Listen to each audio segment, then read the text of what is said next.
Hey everyone, Just a Mountain Girl here. We are out in Boulder. We are hiking the Shanahan trail system. It is part of the Boulder Open Space.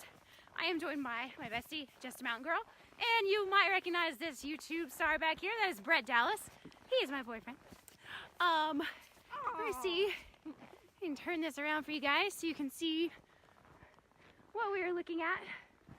This trail, it gets a lot of use in the summertime, but in the wintertime we kind of have it all to ourselves right now. There are some footprints, as you can see, but there's nobody out here. It goes through a lot of these gorgeous pine trees, up and down, lots of rocks that just looks absolutely stunning in the snow.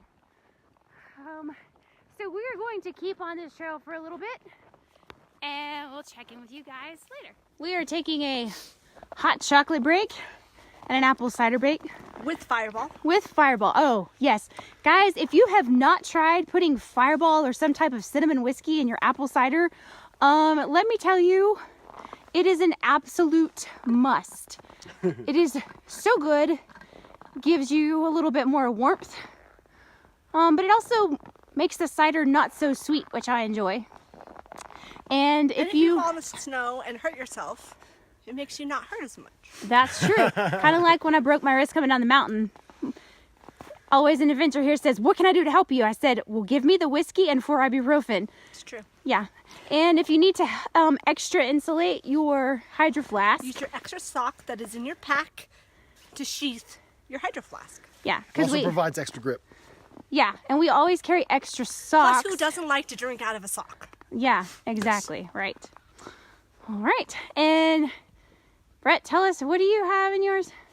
So I have hot chocolate here. You made it for me, so I don't know what kind of hot chocolate it is, but it is not spiked. It is the double Belgian hot chocolate. It's actually from King Soopers. It's like really good. It's delicious. We have it in our double-walled hydro flask so that it stays nice and toasty warm. Yeah. And here's a pro tip. If you keep your hot beverage next to the bladder that you use for your water, then that reduces the chance of your bladder water freezing. Yes. So if it's super cold, like -degrees, then you can use the heat from your hot beverage to keep your water from getting frozen and thus not drinkable. Yeah, because always adventure. Let's tell us what happened last week when we were hiking. That we made a video, but my phone died and we didn't get to see it. So, well, our tubes froze. Mine is insulated, and because it was like -10 plus, even my insulated tube didn't keep the water from not freezing. So we had to take our bladders out and drink directly from the bladder, which, kind of looked like we were derping a little bit, but we had to stay hydrated. So you do what you got to do, and that is a tip. If you guys are out and it is frozen outside and your tube happens to freeze even with an insulated tube, you can take your bladder directly out of your pack and drink from that, because even in cold temperatures, it is very important that you stay hydrated. You're sweating under all your layers. So again, it's super important that you stay hydrated. And if you keep your, to keep the water free from freezing in the tube, after you take a sip, it's actually already frozen. Oh. But assuming it's not frozen, after you take a sip, blow the water back into your tube so that there is air in your tube instead of water, so that the air stays in there and it does not freeze. Because you can see mine is now completely crusted over with ice, and so I cannot drink out of my hydro flask tube or my camelback tube. But if I were to have blown air through it after my last sip, then I wouldn't have this problem. So there you go. Yeah. These are great tips. All right, we'll catch up with you guys later. Bye.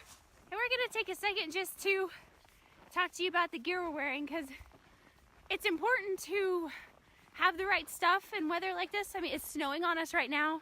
It's probably, what do you guys say, 8 degrees out here? I'd say probably like 4. Probably 4 degrees. 4 degrees. Yeah. So it's pretty cold. Again, we already told you about the tip to blow your water back out to the tube, even if you have an insulated tube so it doesn't freeze.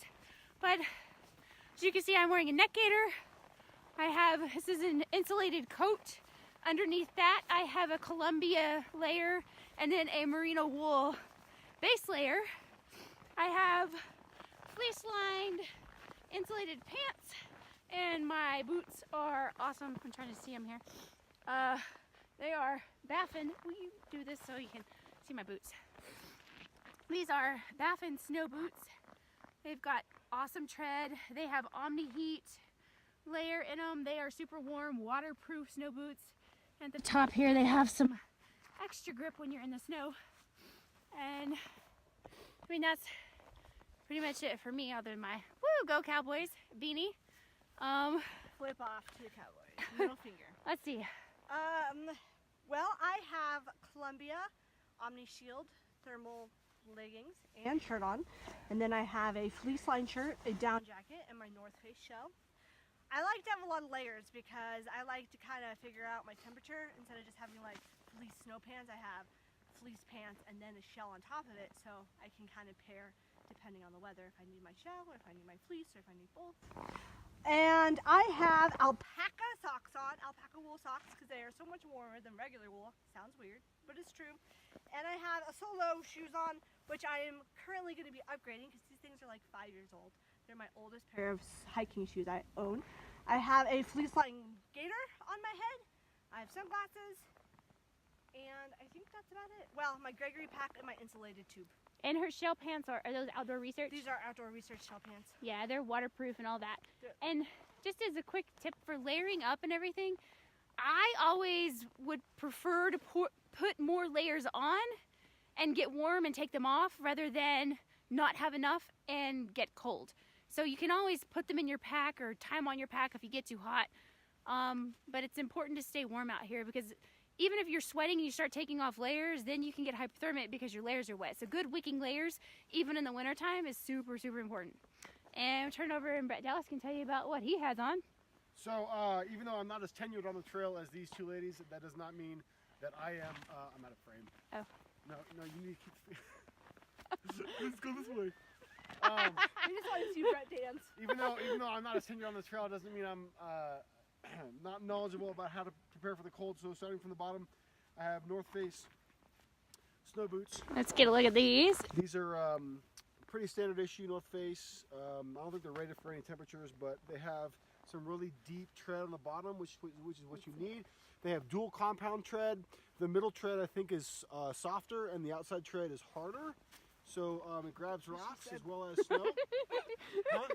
That's what she said. Okay, keep going. And then I have soft-shelled polyester fleece-lined pants. And I have my North Face fleece with a cotton t-shirt underneath.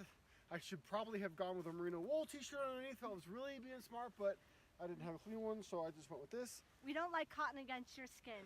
Correct. Because it keeps you cold. But Bret is a badass, so yes. He's okay. And then I have Scott ski gloves, which have these cute little zipper compartments for things that fall off your pack on the trail. And then I have an ARC thrift store blue light special down coat, which works very well. And then I have a North Face beanie. It's fleece lined to keep your ear warm. Fleece lined beanie that was given to me as a gift from someone that I care very much about. And that is it. That would be me because I care about him a lot. So follow Just a Mountain Girl if you haven't subscribed already. Hit that subscribe button. Don't forget to like this video and check out Bret Dallas' channel. That's Bret with 1 T, Dallas like the city. Talk to you guys later. All right, guys, we are going to sign off again. We are out here in Boulder. We are hiking the open space. This is the Shanahan Trail. It loops around. There's so many different options out here all around the Mesa Loop. I mean, you could just go on and on. But Boulder is a great place to hike, and we like it out here in the wintertime because there's hardly anybody out here. During the summer, it's really busy, but it's a really great place to be in the wintertime. So if you live close to here or you're thinking about coming out to Colorado, definitely check out the Boulder Open Spaces. All right, guys, we are signing off. This is Just a Mountain Girl, always an adventure. Peace sign. And Bret Dallas. No finger. Thanks, guys. Have a great day.